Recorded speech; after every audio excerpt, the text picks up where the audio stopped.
नमस्कार। आइए, हमारे सामने एक जन्मपत्री है। 31 मार्च 1980, 19:48 शाम के समय इनका जन्म हुआ है। 40 वर्षीय युवक की कुंडली हमारे सामने, जो कि एक तुला लगन की कुंडली है और चंद्रमा कुंडली के द्वादश भाव में बैठा हुआ है। चंद्रमा राशि को रिप्रेजेंट करता है, यानी आपकी राशि कन्या राशि है। चंद्रमा यहाँ 6 नंबर में बैठा हुआ है द्वादश भाव में, और सूर्य उसके जस्ट अपोजिट में बैठा हुआ है। इसका मतलब चंद्रमा पक्षबली है, पूर्णमासी का जन्म है। ये व्यक्ति की प्रबल मानसिकता को दर्शाता है। चंद्रमा जितना अच्छा बेहतर होता चला जाता है, उतना ही व्यक्ति के जीवन में मानसिक स्थिति को प्रबल करने में सक्षम होता है। तो लगन के ऊपर अगर देखा जाए तो शनि ग्रह का प्रभाव है। लगन, तुला लगन अपने आप में एक बैलेंसिंग लगन होता है। व्यक्ति कुछ ना कुछ अपने जीवन में करता ही रहता है। उसको शांत बैठना अच्छा नहीं लगता, यानी जीवन में उसको चाहिए कि कुछ ना कुछ परिवर्तन भी होता रहे, क्रिएटिविटी भी होती रहे, काम भी चलता रहे, अपने काम में वो लगा भी रहे, और सब चीज़ों का बैलेंस बनाने में भी ऐसे लोग सक्षम होते हैं। शनि, जो कि इस कुंडली के अंदर योग कारक है। योग कारक यानी आपका चौथा और पांचवा दोनों घर का मालिक शनि है, जो आपको भूमि, जमीन, जायदाद, वाहन सुख दिलाने में सक्षम है। साथ ही साथ पंचम का मालिक है, संतान का सुख भी देगा, शिक्षा का सुख देगा, बुद्धि देगा, धन देगा, क्योंकि शनि बैठे हैं यहाँ लाभ भाव में, वक्री होकर बैठे हैं। वक्री प्लैनेट्स जीवन में अधिकतर देखा जाता है कि किसी भी घटना के अचानक से होने वाला क्रम, अचानक से कोई घटना लाइफ में हो रही है, अचानक से लाभ मिल रहा है, चेष्टा बल को बढ़ाता है। व्यक्ति किसी न किसी प्रकार की उधेड़ बुन में लगातार बना रहता है, क्योंकि आपकी कुंडली में आपको लगेगा कि मेरी कुंडली में 4 ग्रह एकादश भाव में बैठे हैं। चारों ही ग्रह वक्री हैं। राहु केतु हमेशा वक्री होते हैं। शनि, बृहस्पति, राहु और मंगल, ये 4 ग्रह वक्री होकर एकादश में बैठे हैं, जो एकादश भाव यानी लाभ के को तो स्ट्रांग बनाता ही है, साथ ही साथ आपकी चेष्टाओं को बढ़ाता है। व्यक्ति के मन में संतुष्टि नहीं रहती है, उसको लगता है जीवन में कि और चाहिए, और करना है, और बड़ा करो। यानी ये एक मोटिवेशन है अपने आप में, जो आपको ये ग्रह देते रहते हैं समय समय पे कि भाई जितना अच्छा करते रहो जीवन में उतना अच्छा है, और ये आपको अच्छा करने के लिए प्रेरित भी करते हैं और आपको अच्छा करवाते भी हैं। यानी आप जो मेहनत करते हैं उसके पीछे ये सफलता दिलाने का भी श्रेय इन प्लैनेट्स को यहाँ जाता है। तो ये सुंदर स्थिति यहाँ बन रही है, जिसमें मैंने शनि के बारे में आपको बताया कि शनि योग कारक होकर लाभ स्थान में धन योग बना रहे हैं, जो भूमि, जमीन, जायदाद के लिए भी अच्छा योग है। ऐसी स्थितियों में हमने देखा है व्यक्ति जीवन में, व्यक्ति के पास कम से कम 2 से 3 प्रॉपर्टी अवश्य होती हैं, 4 भी हो जाती हैं, लेकिन 3 प्रॉपर्टी का योग अवश्य यहाँ देखा जाता है। चलिए बात करते हैं लगन के मालिक शुक्र की, कि लगन का मालिक जो शुक्र है वो अष्टम भाव में बैठा है। लग्नेश का अष्टम में जाना और अष्टमेश का अष्टम में होना पैतृक संपत्ति के लिए अच्छा माना जाता है, आयु के लिए अच्छा है, स्वास्थ्य के लिए भी अच्छा है, क्योंकि लग्नेश को कभी भी दोष नहीं लगता। वो जहाँ पर भी बैठ जाए वो एक प्रॉब्लम की स्थितियाँ नहीं होती है। बस इतना है कि लग्नेश अष्टम में है तो थोड़ा लाइफ में स्ट्रगल बढ़ा देगा, लेकिन अष्टमेश अष्टम में है तो उन स्ट्रगल्स को वो दूर भी कर देगा, परेशानियों को दूर भी कर देगा।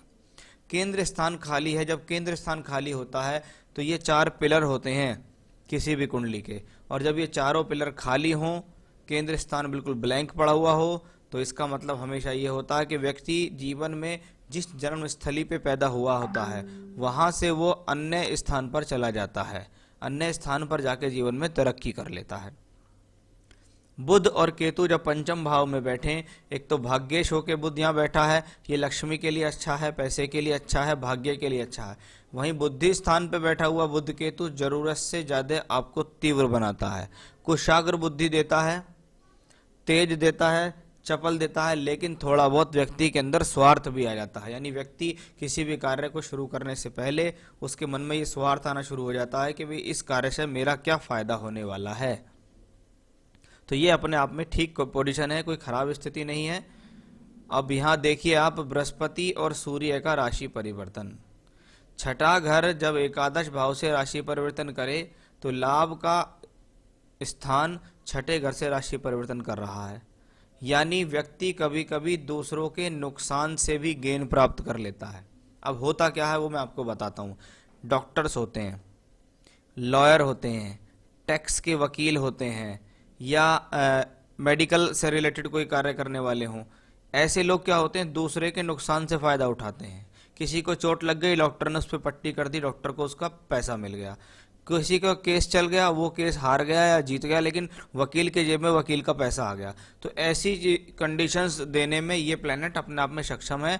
ऐसे लोग शत्रुओं से भी लाभ ले लेते हैं, यानी शत्रुओं को अपनी भाषा शैली से या मित्र बनाकर भी उनसे लाभ यहाँ ले लेते हैं। बृहस्पति भी यहाँ बैठा हुआ है जो आपको टूर, ट्रैवलिंग्स, यात्रा आदि यहाँ कराएगा।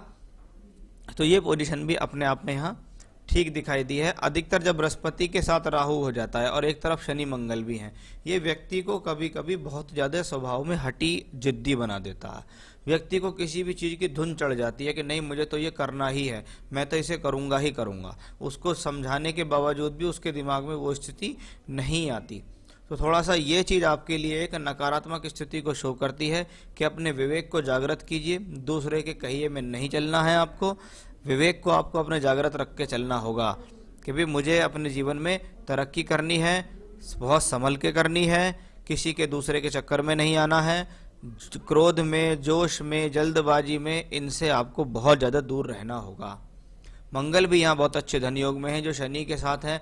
आपको मेहनत करने की प्रेरणा दे रहा है मंगल, धन दे रहा है, घर परिवार से भी धन दे रहा है, स्वयं के बल पर भी धन दे रहा है। कभी कभी ऐसे लोगों की पत्नियां भी किसी प्रकार का कोई सोर्स ऑफ इनकम देने वाली या कमाने वाली होती हैं। तो ये तो थी एक प्लेनेटरी पोजीशन जो अपने आप में बहुत मजबूती आपके इस चार्ट के अंदर दिखाई दी है। नवांश में भी देखिएगा तो शनि यहाँ भी एकादश में सूर्य के साथ, बृहस्पति चंद्रमा त्रिकोण में बैठे हैं, मंगल अपनी राशि के अंदर बैठा है। तो प्लेनेटरी पोजीशन यहाँ भी अच्छी है। मुझे किसी प्रकार की कोई बहुत बड़ी प्रॉब्लम्स अभी इस चार्ट में दिखाई नहीं दी है। थोड़ा सा जीवन में अपने जल्दबाजी या अपने क्रोध या अपने हठी स्वभाव पर आपको थोड़ा सा जो है संयम रखना होगा, तभी आप जीवन में कुछ बहुत अच्छा कर पाएंगे। जैसा कि आपको बृहस्पति की महादशा वर्तमान में चल रही है, बृहस्पति 3/12 का मालिक होकर एकादश में, एकादश मतलब लाभ। हाँ, इस दशा में लाभ मिलेगा, सोर्स ऑफ इनकम बनेंगे। वो सोर्स ऑफ इनकम कैसे बनेंगे? टूर से, ट्रैवलिंग से, यात्राओं से, दूर के लोगों से जुड़कर, दूर स्थान पर जाकर यात्राएं करके फायदा मिलेगा। साथ ही साथ जो मैंने बृहस्पति और सूर्य का परिवर्तन बताया था, अगर आप ऐसे किसी फील्ड में हैं जिससे दूसरे का नुकसान हो और अपना फायदा हो, तो ऐसी ये स्थिति आपके लिए बहुत अच्छी है। इन दशाओं में आप अच्छी खासी तरक्की करेंगे, अपने शत्रुओं को भी परास्त कर देंगे। नवांश में देखिएगा बृहस्पति 2 लाभ का मालिक होके धन योग में बैठा हुआ है और पंचम भाव में है। दशमांश में भी बृहस्पति देखिएगा 2 लाभ के मालिक होके बैठे हुए हैं नवम भाव भाग्य स्थान में। यानी बृहस्पति की दशा ये कहती है कि हाँ, संघर्ष तो जरूर है, थोड़े बहुत हेल्थ इश्यूज तो जरूर हैं, लेकिन जीवन में ये दशा तरक्की भी देती है और अचानक से तरक्की देने में भी ये कॉम्बिनेशन बहुत हद तक सक्षम है। दशमांश में भी देखेगा लगन में योग कारक शुक्र है, शनि दृष्ट करता है और मंगल, यानी यहाँ आपका कर्म का चार्ट बहुत ज़्यादा मजबूत हुआ। ये व्यक्ति जीवन में बहुत बढ़िया वाली तरक्की करने वाला है भविष्य में। कब करने वाला है? क्योंकि आपका एक सवाल भी है, व्हेन बिकम रिच। देखिए, आदमी जीवन में कभी भी एक दिन में अमीर नहीं बनता, लेकिन उसको अगर अच्छी दशा मिल जाती है तो वो स्टेप बाय स्टेप सीढ़ी चढ़ता ही चला जाता है, चढ़ता ही चला जाता है। 2025 के बाद जब शनि की महादशा आपको आएगी, 19 वर्ष आपके जीवन में बहुत बेहतर होंगे। उसमें आप अपने जीवन में, चाहे भले ही आपके पास आज एक भी प्रॉपर्टी ना हो, लेकिन मैं गारंटी से कह सकता हूँ कम से कम 3 से 4 प्रॉपर्टी आपके पास शनि की दशा में होंगी। अच्छा खासा बैंक बैलेंस होगा, वाहन होंगे, प्रॉपर्टी होगी, मकान होगा। जैसा मकान आप चाह रहे हैं वैसा मकान आप शनि की दशा में बनाएंगे। यही वो समय होगा जिसमें आपके पास अच्छा खासा पैसा होगा, क्योंकि अभी 2025 तक भले ही आप कमा रहे हैं, लेकिन संघर्ष के साथ कमाना होगा। और यदि आप नौकरी के क्षेत्र में हैं तो मैं बिल्कुल कह सकता हूं कि अगर ऐसे लोग बिजनेस की लाइन में आ जाएं शनि की दशा से, तो बहुत ही बढ़िया रहेगा। या पहले से ही बिजनेस कर रहे हो तो समझ लीजिए बिजनेस का टॉप का समय 2025 के बाद आपके जीवन में शुरू हो जाएगा। तो स्टेबिलिटी इन लाइफ 2025 के बाद आएगी। बिजनेस बहुत बढ़िया तरीके से बढ़ता चला जाएगा। आपके यहाँ भी मैंने देखा था, ये चंद्रमा देखिए आपका 12वें घर में बैठा है दशमेश होके। जितना आप अपने कार्य को दूर स्थान से जोड़ेंगे, टूर से, ट्रैवलिंग से, एक्सपोर्ट्स इंपोर्ट्स इन जगह से जोड़ेंगे, उतना ही आपके लिए जीवन में बहुत अच्छा रहेगा।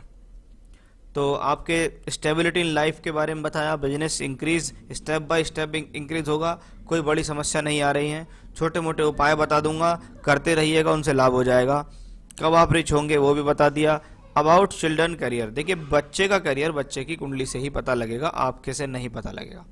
वाइफ एंड ऑन हेल्थ, देखिए खुद के स्वास्थ्य के बारे में देखें तो कोलेस्ट्रॉल का बहुत ज़्यादा ध्यान रखें, अपने लीवर का आपको ध्यान रखना होगा। मोटापे से संबंधित रोग भी आपको परेशान कर सकते हैं, यानी दिनचर्या पर ध्यान दीजिए, खान पान पर ध्यान दीजिए, ऐसे ही रोग आपको बीमार कर सकते हैं। Own big house and peace, देखिए ओन बिग हाउस मैंने आपको बता दिया कि शनि की दशा शुरू हो जाने दीजिए अपने जीवन में, तब आप देखेगा जीवन में बहुत अच्छी स्थितियां आपके जीवन में आएंगी। और शनि में शनि दिसंबर 25 से दिसंबर 28 ये वो समय होगा जो निश्चिततः आपको प्रॉपर्टी का सुख देगा ही देगा, इसमें कोई संदेह नहीं है।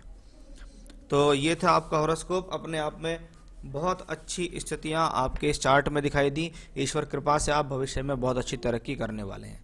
सबसे पहले आप रोजाना नियम से भगवान सूर्यदेव का अर्घ्य देना शुरू कीजिए, सूर्यदेव को जल दीजिए रोजाना, वो आपके लिए बहुत बढ़िया। आदित्य हृदय स्तोत्र का पाठ कीजिए, वो आपके लिए बहुत बढ़िया। भगवान शिव की पूजा कीजिए, रुद्राष्टकम पढ़ सकते हैं, त्र्यंबकम मंत्र पढ़ सकते हैं, ओम नमः शिवाय मंत्र की माला का जाप कर सकते हैं। तो ये जो भी पूजा है, ये दो पूजा ही आपको करनी है, सूर्यदेव की पूजा और भगवान शिव की पूजा। इन्हीं से आपको अपने जीवन में बहुत अच्छा खासा लाभ मिलने वाला है। एक लगन को मजबूत करने का स्टोन धारण कीजिए, एक डबल फायर ऑस्ट्रेलियन ओपल आप धारण कीजिएगा, उससे आपको बहुत अच्छा बेनिफिट मिलेगा। उसका मैं आपको एक अवेलेबल करा सकता हूँ स्टोन, उसकी रिंग बनाकर आपके एड्रेस तक प्रोवाइड भी करा दूंगा। तो ये था आपका हॉरोस्कोप, क्या स्टोन पहनना है, क्या पूजा करनी है, क्या सावधानी रखनी है, उसके बारे में बताया। ईश्वर कृपा से कुंडली काफ़ी स्ट्रांग है, बस जीवन में सहजता से चलिएगा, क्योंकि जब प्लेनेट वक्री होता है तो व्यक्ति को थोड़ा आतुर करता है, व्यक्ति चाहता है फटाफट से सब कुछ हो जाए, वो बस थोड़ा सा दिमाग से निकालिएगा, नहीं जीवन देखिएगा आने वाले समय में बहुत ज़्यादा बेहतर होने वाला है। नमस्कार।